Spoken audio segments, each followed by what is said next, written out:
EBD, 25 anos, continuando. A lição 2. 3 tópicos marcam o ponto 1.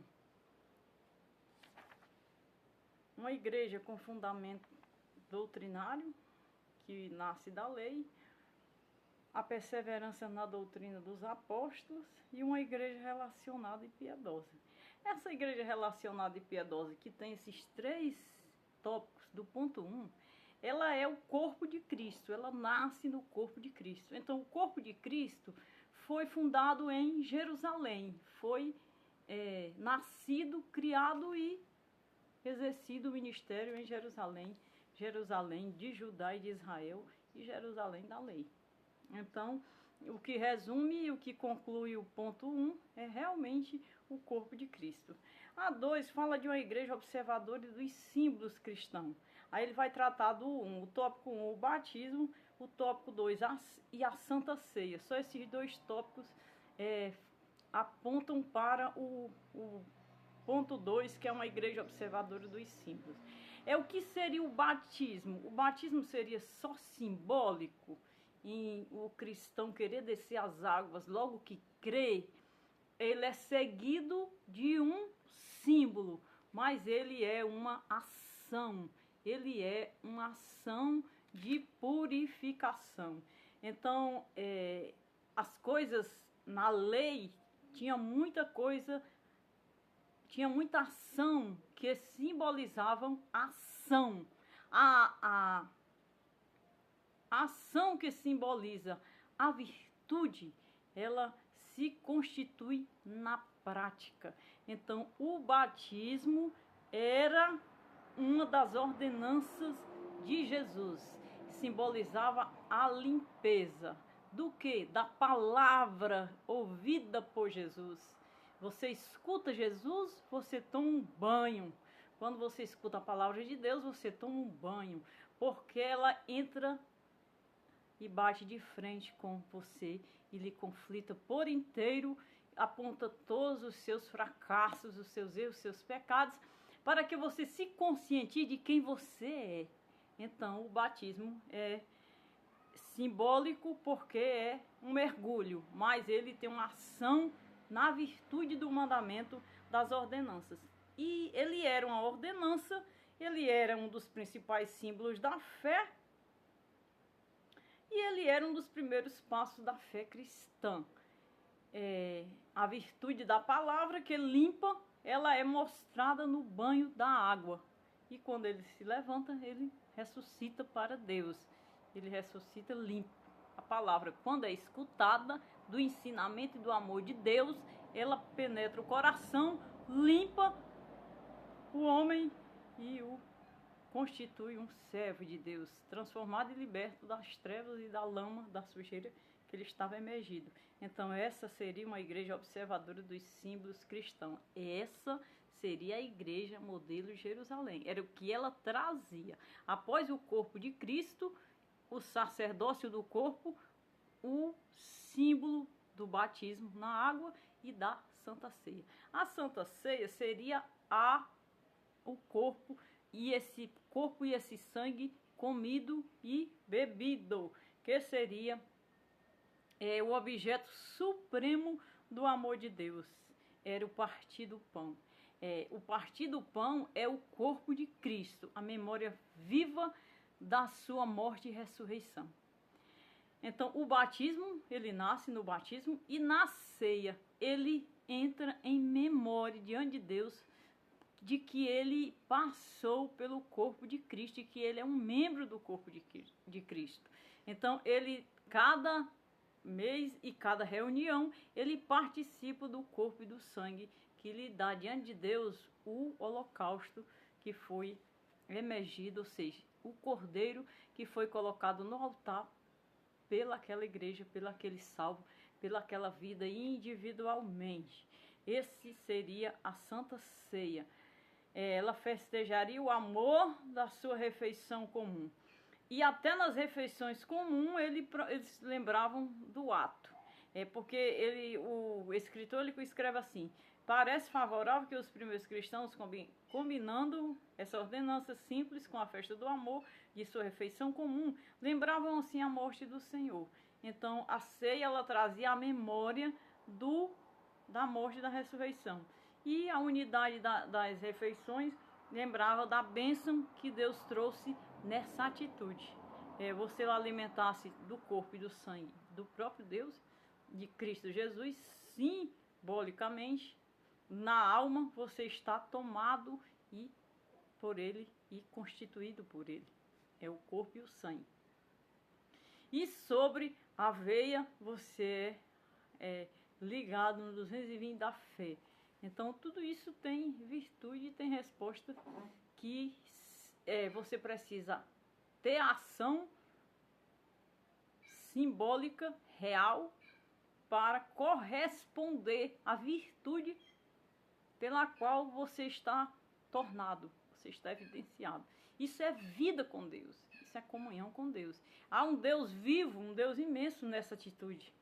Há um Deus tremendo nessa atitude. É essa atitude, essa simples conduta que nos constitui filhos de Deus e nos traz esse Deus que fez o céu e a terra, que constituiu, formou e nos salvou. Então, são essas atitudes que nos mostram Ele, os seus sinais e a certeza de como Ele nos alcançou e como Ele está conosco.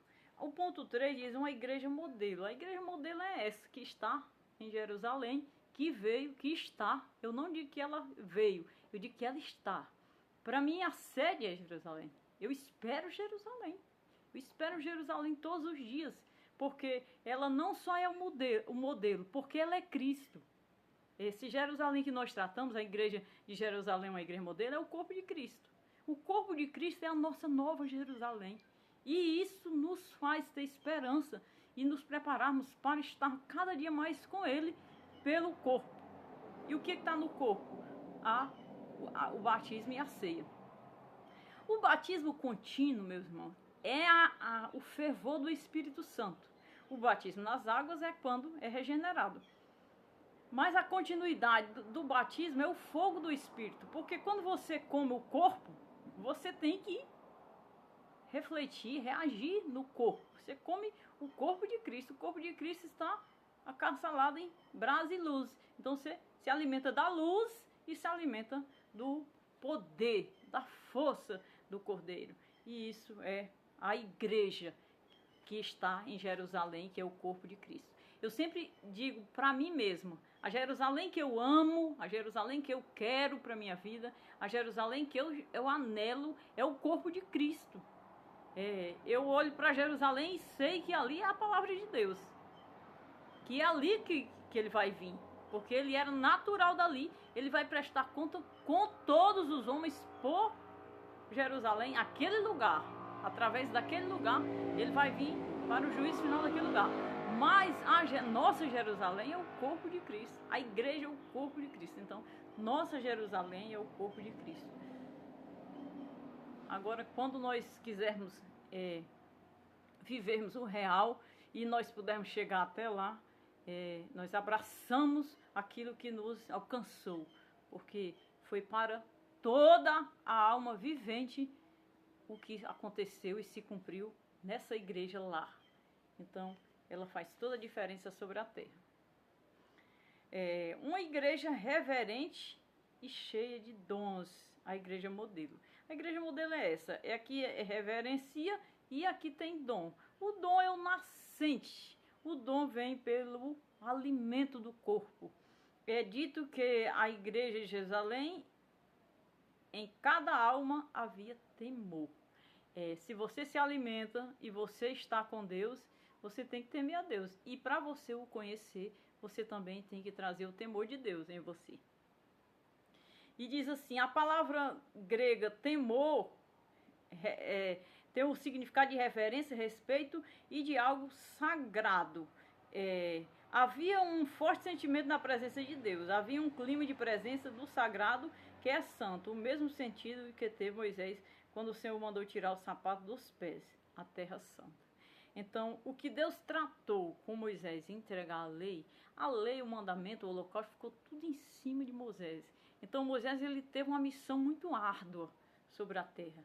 A missão de Moisés foi mais árdua do que do próprio Abraão, porque o Abraão foi uma coluna e Moisés foi o pastor mesmo que levou a carga da lei, que administrou o povo. Então, e se colocou como Deus, como mediador pelo povo, não deixando que Deus destruísse e dele constituísse um povo, mas que poupasse o povo. Então, o povo ele não tinha temor. O temor da igreja, que nós temos individualmente a Deus, estava sobre Moisés. Então, Moisés ele temeu pelo povo e ele se colocou como mediador pelo povo, porque o povo não tinha entendimento e não tinha temor. E por isso, o que acontecia com eles? Eles murmuravam e insultavam. Eles provocavam a ira. Porque a aliança que Deus tinha era fina e era muito próxima. Ele disse para Jeremias que comparasse um cinto ligado ao corpo com ele e Israel. Então, isso é uma palavra muito forte. Então, a aliança era muito fina, ou seja, a presença de Deus era um perigo ali no meio do povo. E só haver temor em Moisés, um temor perfeito. Então, Moisés ele se colocava como um Cristo pelo povo, para que Deus não destruísse o povo. E ainda houve muitas destruições por conta do que é Deus e do que era o entendimento do povo. E ainda respondendo Deus, o povo ainda avançava para agredir o que estava ali. Então isso seria uma leva de tratar um povo, uma outra geração que pudesse acolher o que foi entregue por Moisés. O que foi entregue por Moisés nos deu Jesus e nos salva hoje. Então, vemos hoje que quanto era fino e o quanto o homem tem sido processado para receber e compreender o divino de Deus. Aí o ponto 3, ele fala dessa igreja modelo, que já vinha evidenciada em Moisés. Lucas destaca que muitas maravilhas e sinais faziam pelos apóstolos.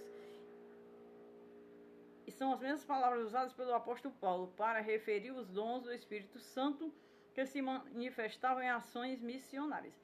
O dom, quando chega em Paulo, ele chega com o dom missionário, porque a igreja que estava em Jerusalém, eu já expliquei e já falei, ela não tinha a missão, ela estava centrada no mandamento e na doutrina dos apóstolos, que vinha da lei e Cristo cumpria. Então, em ter ressuscitado e saber que ali era Deus, eles pegavam para ele porque era o fruto da lei.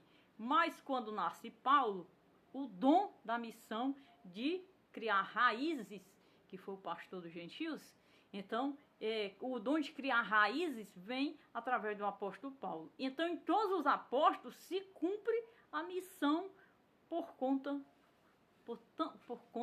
do apóstolo Paulo também.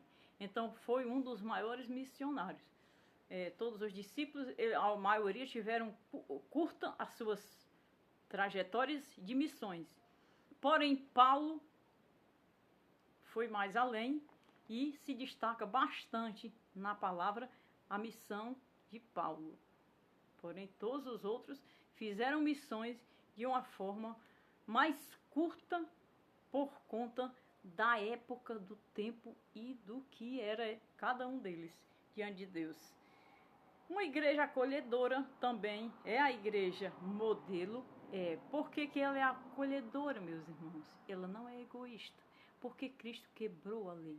A lei era fechada, mas o evangelho não, porque Cristo foi a lei. Então, a lei trazia para dentro das portas e criava muros para que protegessem o santo e o santíssimo. Jesus perdoou, abriu os braços, abriu a lei e crucificou-se com ela, entregando aos homens o temor do Senhor, e com isso o Espírito que estava nele, que era Deus, passou para as pessoas. Uma igreja adoradora, ali nasce a verdadeira adoração.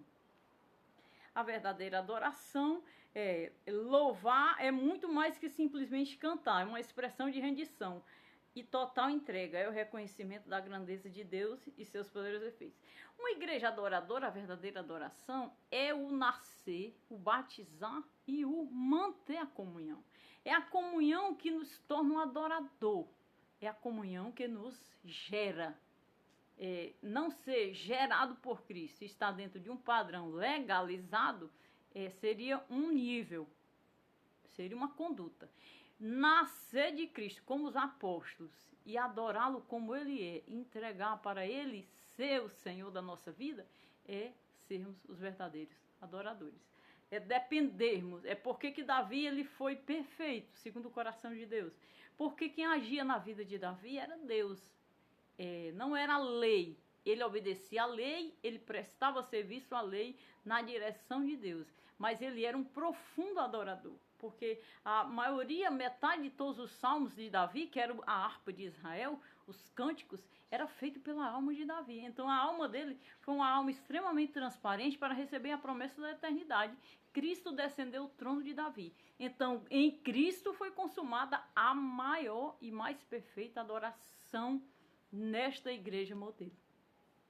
Então Cristo tira o que era fechado, que era o poder da lei e da unidade do sangue, e ressuscita, morre e ressuscita para nos ser Senhor, para estar dentro de nós e nós o adorarmos.